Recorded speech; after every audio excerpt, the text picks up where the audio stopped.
बिस्मिल्लाहिर्रहमानिर्रहीम। अस्सलामु अलैकुम students. Chapter 10 three dimensional geometry first lines and planes introduction में है। यहाँ पे हम थ्री डायमेंशन यानी X axis Y axis Z axis में हम लाइंस और प्लेन्स जो है डिस्कस करेंगे। आगे चैप्टर लेंथी चैप्टर है, मगर पहले हम इंट्रोडक्शन पढ़ते हैं कि इसमें हमारे पास फर्स्ट नंबर जो है टॉपिक वो है rectangular coordinate system. In order to locate points in a three-dimensional space, we must have some fixed reference frame. We obtained such a frame by selecting a fixed point O origin, and selecting at origin three mutually perpendicular lines and indicated in the figure above. On each of these lines, a positive direction is associated and is shown by an arrowhead. You can see x-axis, y-axis, and z-axis. These three lines are called x-axis, y-axis, and z-axis. आप यहाँ पे देख सकते हैं different colours में first ऑक्टन, second octant, third octant, fourth ऑक्टन, और फिर नीचे आप देख सकते हैं फिफ्थ ऑक्टन। इसकी उस साइड पे सेवंथ, फिफ्थ, सिक्स्थ, सेवंथ और एट ऑक्टन्स हैं। The x-axis and y-axis together determine a horizontal plane called the xy plane. There are three planes: xy plane, xz plane, and similarly another plane is yz plane. Three planes. First is origin O00, where x-axis, y-axis और z-axis, और इन दोनों के दरमियान में जो plane बनता है ये yz प्लेन है। यहाँ पे xz प्लेन है। आगे डेफिनीशन हम इस डेफिनीशन यानी इस इंट्रोडक्शन को आगे हम और एक्सप्लेन करेंगे। आप देखते जाइए। ये आप यहाँ पे देख सकते हैं कि ये हमारे पास origin X axis, Y axis, Z axis. तो ये जो हमारे पास बन रहा है ये फर्स्ट ऑक्टन है। इसके दूसरे साइड पे second octant, third octant, fourth octant, fifth, sixth, seventh, इसके दूसरे साइड पे एट ऑक्टन। इसी तरह अगर आप यहाँ पे स्टडी करें तो आपके पास जो प्लेन्स हैं X axis, Y axis, Z axis, तो ये जो y और z के दरमियान में जो प्लेन है इसको कहते हैं yz प्लेन, इसको कहते हैं xz प्लेन, इसको कहते हैं xy प्लेन। अब प्लेन में जब हम किसी पॉइंट को रिप्रेजेंट करते हैं तो इसमें थ्री डायमेंशन होते हैं। फर्स्ट, सेकंड और थर्ड थ्री डायमेंशन इसमें होते हैं। तो हर पॉइंट को हम पैरेंथेसिस में इनसाइड लिखते हैं, और इसमें जब हम फर्स्ट ऑक्टन में कोई पॉइंट लेते हैं तो उसमें X axis, Y axis, Z axis ये पॉजिटिव होंगे। इसी तरह जब हम इसके अलावा सेकंड में जब लेते हैं तो इसमें एक एक्सिस यानी एक्स एक्सिस जो है ये नेगेटिव हो जाता है, पॉजिटिव पॉजिटिव। इसी तरह जब हम इसके अलावा जो थर्ड में लेते हैं तो थर्ड में हमारे पास फिर माइनस माइनस प्लस, इसी तरह प्लस माइनस माइनस, इसी तरह plus minus minus, plus plus minus, minus plus minus. ये तमाम जो है ऑक्टन्स में आप यहाँ पे अलग अलग ले सकते हैं। जिस तरह कि यहाँ पे है फर्स्ट ऑक्टन, तो फर्स्ट ऑक्टन में आप देख सकते हो कि तमाम पॉजिटिव है, फिर सेकंड, थर्ड, फोर्थ में and up to so on. तो आप यहाँ पे पॉइंट्स को फिर कंसिडर कर सकते हैं कि ये पॉजिटिव है। जब आपने एक्स एक्सिस लिया तो इसका नेगेटिव दूसरे साइड पे, जब आपने वाई एक्सिस लिया तो इसका नेगेटिव दूसरे साइड पे, जब आपने ये जेड एक्सिस लिया तो इसका नेगेटिव इसके अपोजिट साइड पे। अब यहाँ पे जब हम ऑक्टन को डिफ़ाइन करते हैं तो ऑक्टन जो है ये प्लेन्स हैं। इन प्लेन्स में आप देख सकते हैं कि X Y plane, Y Z plane, Z X plane, इसके दरमियान में यहाँ पे जो एरिया बनता है ये फर्स्ट ऑक्टन है। तो यहाँ पे फर्स्ट ऑक्टन डिफ़ाइन है। फिर सेकंड ऑक्टन जो है ये इसके दूसरे साइड पे है, ये फिर तीसरे साइड पे है। आप ऑक्टन्स को यहाँ पे देख सकते हैं। फिर यहाँ पे फोर्थ ऑक्टन है, ये फिफ्थ ऑक्टन है, ठीक है, जो फर्स्ट ऑक्टेन के नीचे हैं। फिर उसके बाद 6 ऑक्टेन है जो कि 5th ऑक्टेन के उस साइड पे हैं। फिर 7th ऑक्टेन जो है ये 6 ऑक्टेन की इस साइड पे हैं। इसी तरह फिर 8 ऑक्टेन जो है वो यहाँ पे हैं। तो ये ऑक्टेन की जो है एक्सप्लेनेशन है। अब देखते हैं कुछ some results of vector algebra. Analytic geometry of 3 dimension or solid geometry can be represented without the use of vectors also. However, when vectors are used to represent for the representation can be simplified.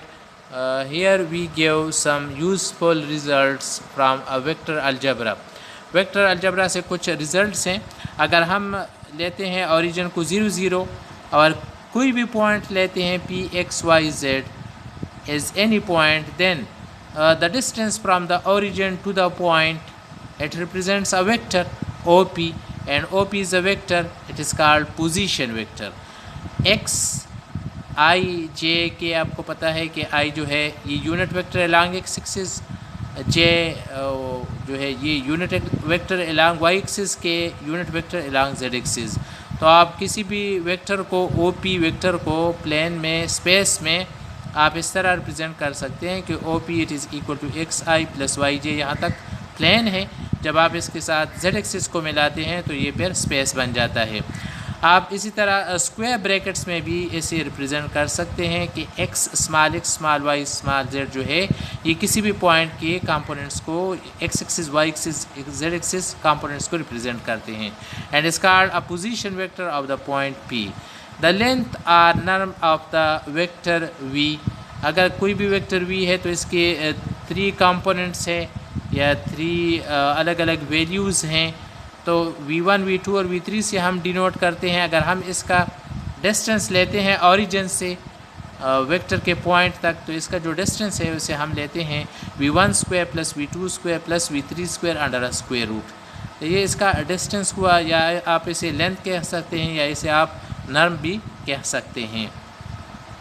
A vector with a unit magnitude or norm is called a unit vector. जिस vector का हमारे पास magnitude 1 होगा that is called unit vector. आपने पहले भी पढ़ा है physics में। F P is a point x1 y1 z1 and Q is another point x2 y2 z2। तो इन दोनों के दरमियान में फ्री वेक्टर किस तरह होगा, free from the origin P Q.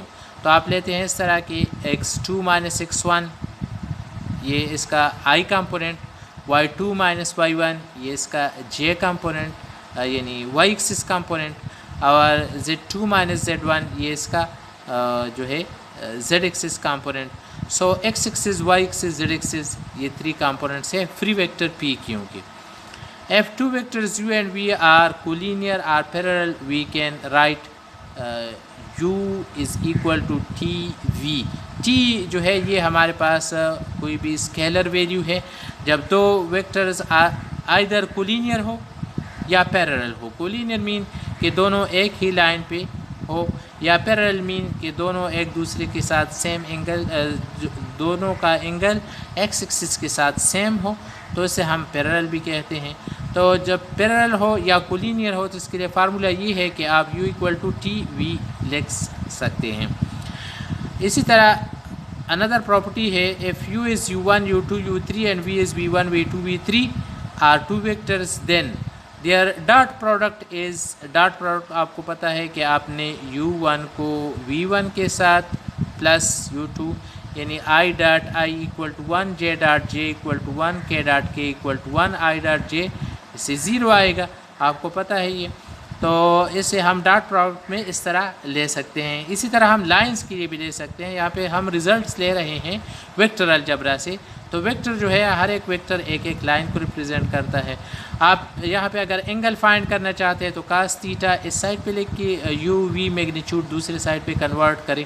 So u dot v divide by u v, ये आपको थीटा कास को इस साइड पे कन्वर्ट करें तो आपको एंगल देगा। If u and v are perpendicular, then आपको पता है कि यहाँ पे 90 डिग्री होगा। कास 90 जो है ये 0 के इक्वल है। तो इसके लिए हमारे पास जो फार्मूला होगा परपेंडिकुलर लाइन या परपेंडिकुलर वेक्टर्स के लिए u1v1 plus u2v2 plus u3v3 equal to 0। इसी तरह अगर आप क्रॉस प्रोडक्ट लेते हैं, क्रॉस प्रोडक्ट में u आपके पास वेक्टर, v आपके पास दो वेक्टर्स हैं, then their cross product is uv जो है ये दोनों मैग्नीट्यूड फॉर्म में है, साइन थीटा इन इसके साथ डायरेक्शन है। तो अगर आप इसे लेते हैं डिटर्मिनेंट फॉर्म में जब आप लेते हैं तो आई जे के आप फर्स्ट वेक्टर ले, सेकंड वेक्टर ले, जिस तरह आपने एफएससी में पढ़ा है। Where theta is the angle between u and v and n is the unit vector perpendicular to both u and v। अच्छा, आगे जो है इस प्रॉपर्टी में if p and q are position vectors of 2 points p and q respectively, then the position vector of a point r in a ratio formula जिस तरह आपने पढ़ा है, इन रेशो अगर आपके पास दोनों पॉइंट्स के दरमियान में एक पॉइंट r है तो पॉइंट r को आप रेशो में लेते हैं m रेशो n। तो m रेशो n में is equal to n p plus m q divide by m plus n. ये स्मॉल p स्मॉल q जो है ये रेशो की वैल्यू को रिप्रेजेंट करता है। स्मॉल यहाँ पे p और q जो है ये वेक्टर्स को रिप्रेजेंट करता है और स्मॉल m और n जो है ये रेशो की वैल्यू को रिप्रेजेंट करता है। Scalar triple product u v and w जैसे हम लिखते हैं, यहाँ पे ओमेगा भी लेते हैं, कुछ w भी स्मॉल w है। तो u v और ओमेगा ये हमारे पास तीन वेक्टर हैं। इसे हम स्केलर प्रोडक्ट में इस तरह ले सकते हैं u dot v cross w या v डॉट, क्योंकि डॉट और क्रॉस जो है ये इंटरचेंजेबल है तो आप इससे अलग अलग जो है डिफरेंट फॉर्म में 12 डिफरेंट फॉर्म बना सकते हैं। तो आपके पास जब स्केलर ट्रिपल प्रोडक्ट आप तीन वेक्टर्स का लेते हैं u v और w का, तो आप कंपोनेंट्स फॉर्म में इस तरह डिटर्मिनेंट फॉर्म में ले सकते हैं। आपको पता है कि ये हमारे पास पैरेललोपेपेड जो है, पैरेललोपेपेड हम इस कहते हैं, इसका जो है इसकी वॉल्यूम को रिप्रेजेंट करता है, where u is equal to u1 u2 and u3 etcetera. अच्छा, इसके बाद जो प्रॉपर्टी है, अगर u v और w हमारे पास, तो ये स्केलर ट्रिपल प्रोडक्ट जो है, ये वाला प्रोडक्ट यहाँ पे लिखा है, ये हमारे पास पैरेललोपाइप जो है इसका जो है वॉल्यूम को रिप्रेजेंट करता है। ठीक है, जो इसके ये u v और w इसके क्या है काउंटर माइनस एज है, जो कि आप x एक्सिस y एक्सिस और z एक्सिस ले सकते हैं यहाँ पे अगर कोऑर्डिनेट प्लेन है। इसी तरह डॉट प्रोडक्ट में अगर आप इक्वल लेते हैं तो product of the length of the either of them and the projection of the other upon it। Properties में कुछ प्रॉपर्टीज़ यहाँ पे हैं। in particular if one of the vectors say u is of a unit length then, तो आप इस तरह भी ले सकते हैं। ठीक है, अच्छा आगे चलते हैं। a cross b c cross d, अगर ये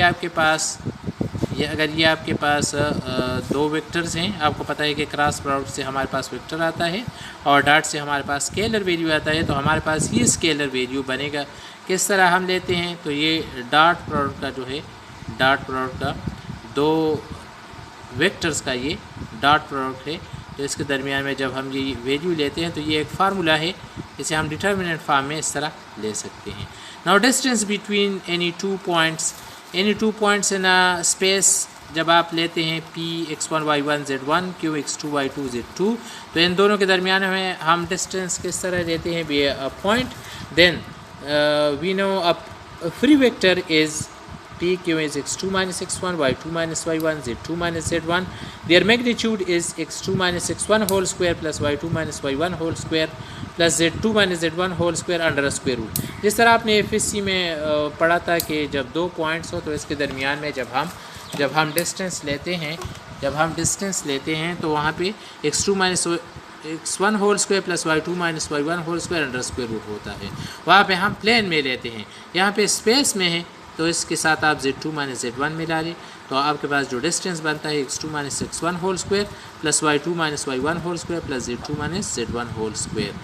Hence the distance between P and Q, that is the magnitude of the vector PQ is, ये रिक्वायर्ड आपके पास क्या हुआ, डिस्टेंस बिटवीन 2 पॉइंट्स हैं। आप ये स्टडी करें, वीडियो देखिए। आपका बहुत शुक्रिया।